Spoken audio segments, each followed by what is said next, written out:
Welcome back, friends, to another The City of Final Fantasy Opera Omniate video. Lids87 here, and today, guys, I am bringing you guys another worth it video to see if said units are worth your precious gems and or tickets.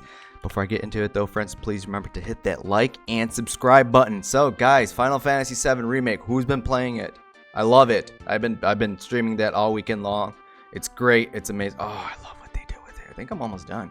So let me know down below in the comments what you guys think of it. If you guys just absolutely hate Final Fantasy VII, feel free to let me know. I might block you. Anywho, so we are getting the next arc chapter, Arc 2, Chapter 8. And with this, we're going to be getting General Leo and Galuf. We're getting 2 new EX weapons, guys. And in my opinion, this is a good banner to pull on. These are the 2 units that I'm going to be talking about to see if they are worth your gems and or tickets by telling you guys pros and cons about said units. All right, friends, so let's get straight into this. I'm going to tell you guys right now, Galuf's EX weapon on the left hand side, it's a beautiful model. It's a great, I love the way it looks. I love the blue shimmer to it. I can't wait to see Squall's Lionheart in this game one day. All right, friends, so the very first character we are going to be talking about is going to be Galuf. Now, Galuf, oh, this guy's awesome.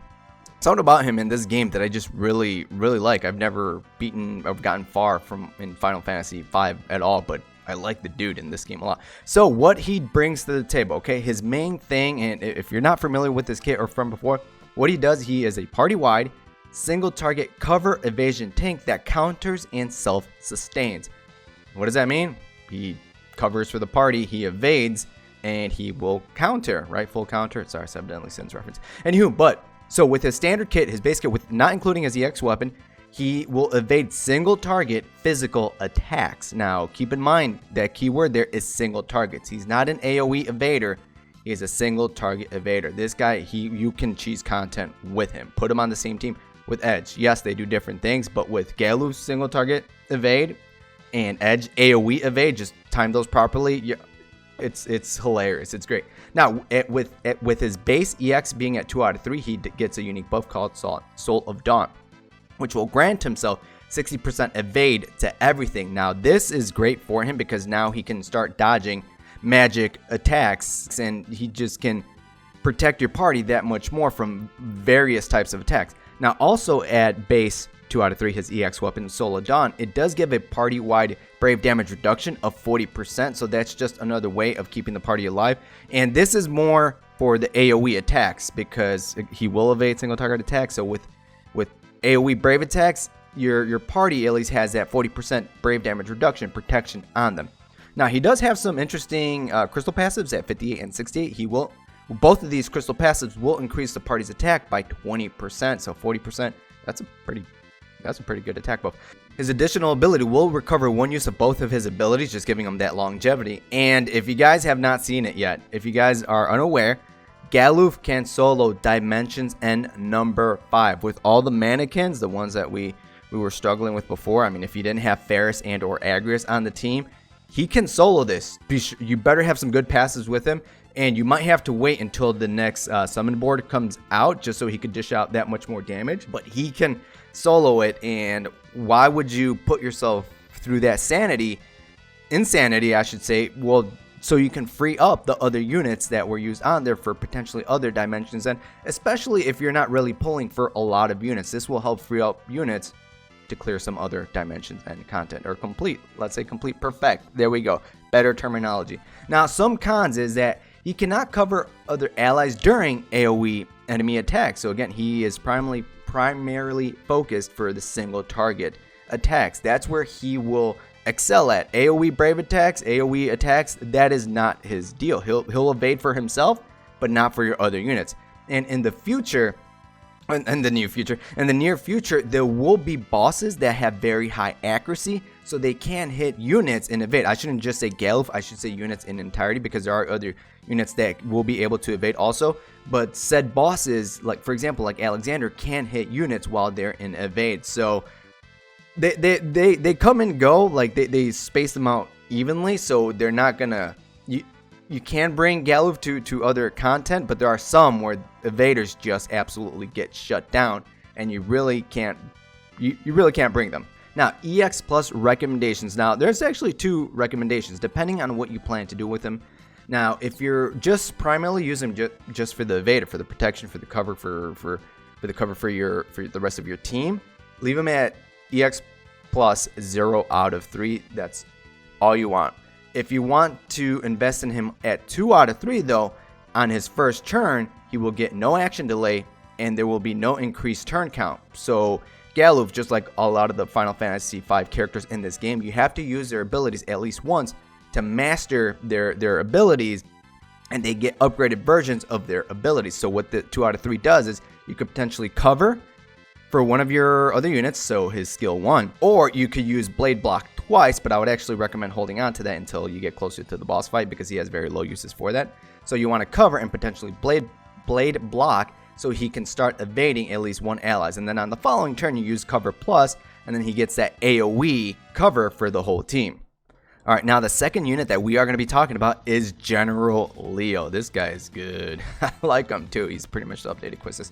Alright, so pros about him. He has some pretty good pros. Now, Brave Battery, HP healing, delaying, single target, damage increasing, badass. This guy, he's good, guys. Now, with his skill 1, Concentrated Strike, he inflicts a debuff called Breakthrough Point that increases single target damage done to the enemy by 2. This does not include AoE Brave hits. So if there's multiple bosses and your unit does AoE Brave hits, they will not benefit from Breakthrough Point, so that double the damage. This is more single target Brave attacks that benefit from this. Now, his skill 2, this is where it's at. Master Blade, this is his delay. So pretty much like Quistis with her delay, this will raise the party's Brave. This will deal some pretty good damage, and this will delay the target by 1 turn. If the enemy is inflicted with Breakthrough Point, this will delay the target by an additional 2 turns. I'm telling you guys, this guy, he's an updated Quistis. He has healing on built into his kit, so he's a healer. He's pretty good. And his C68 raises the party's max HP and max Brave by 10%. So he's helping keep your party alive, which is pretty nice. Now, some cons about him, though. Now, this is, of course, one of I guess one of the main issues, but I mean, you could plan around this, is that you can only have 1 Breakthrough Point debuff on the field at a time. So what this means is if you decide to inflict Breakthrough Point on another enemy, this will remove the other enemy's Breakthrough Point debuff that they have and move it over to the other enemy. So kind of like 7 with her Snake Bite. Same concept.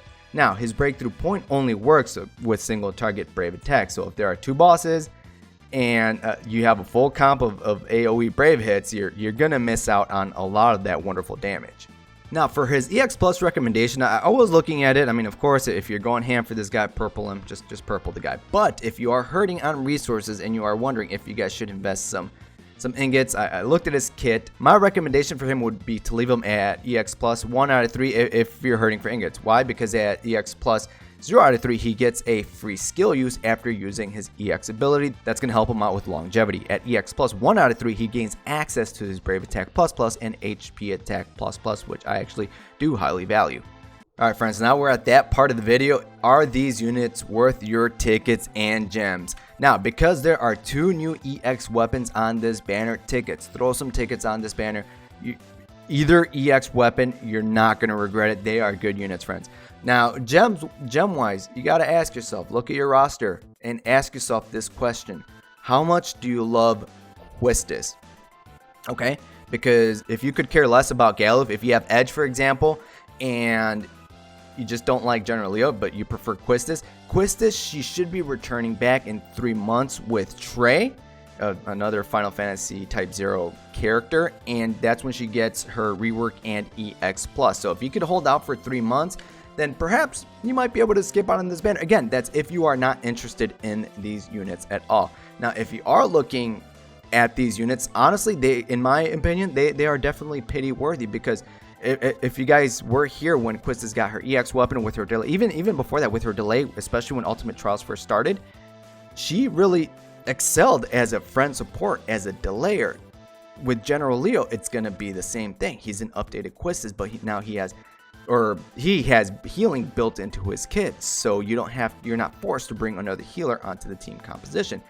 Galuf, he does his guardian role, as so to say, but he does it even better. And again, the fact that he can solo Dimensions and 5, even then, like, I have both of these guys on JP, and me personally, I really like Galuf because he can really protect your party, and you can cheese a lot of content. Again, just bring Galuf and Edge on the same team composition, you can pretty much evade every single thing thrown at you. So if you do decide to go ham and pity on this ban, you're not going to regret it, friends. I will say, though, that General Leo, he does repeat in a few months. It was some form of, if I remember correctly, some form of Golden Week event, but we might see it differently over on Global. They have been trying out new different things on Global, so it is possible we'll see General Leo in a few months. Galuf, he's going to be quite a bit before he returns. He just recently came out on one of the banners for Sephiroth's burst weapon. So if anything, try to pick up Galuf now, and then maybe General Leo down the line if you guys are hurting for gens, because I'm telling you guys right now, these next few months, guys, it's gonna be, there's a lot of amazing banners coming out, and we got to start planning our gens, because in a few months we're getting the burst and LD era. So for here, these you won't regret it if you do decide to pity, but if you guys do want to wait out, that's okay too. They do repeat in the near future, and you guys could potentially pick them out there. And if I see that comment about you already have Aranea, there's no need to get General Leo, why would you do that to yourself? Get them both, Aranea, General Leo, Istola, and or Vayne. What enemy will never get a turn? That is it for this video, friends. I want to thank you guys for joining me with my Worth It series for Leo and Galuf. Now, me personally, I am gonna go ham for Galuf. I'm gonna go straight for the gems, no tickets, straight for the gems. If I get General Leo, that's gonna be a bonus. But me personally, again, I just like Galuf in this game. I love the Guardian role. I really like Guardians, like protectors in like all forms of game, like Garen for League of Legends. I don't know, there's something about him, just tanky like characters, and for that reason alone, I like Galuf. And again, the fact that you can solo Dimensions and 5, that's beautiful. So again, guys, that's gonna be my personal take on this. That's what I'm going to be doing. But be sure to let me know down below in the comments what you guys are going to be doing. Are you guys going to be throwing tickets on this banner? Are you guys going to wait for when they do repeat in the near future, so to say, or are you guys going to go ham or take gems? All right, friends, so again, let me know down below in the comments. And until next time, good luck and have a good one.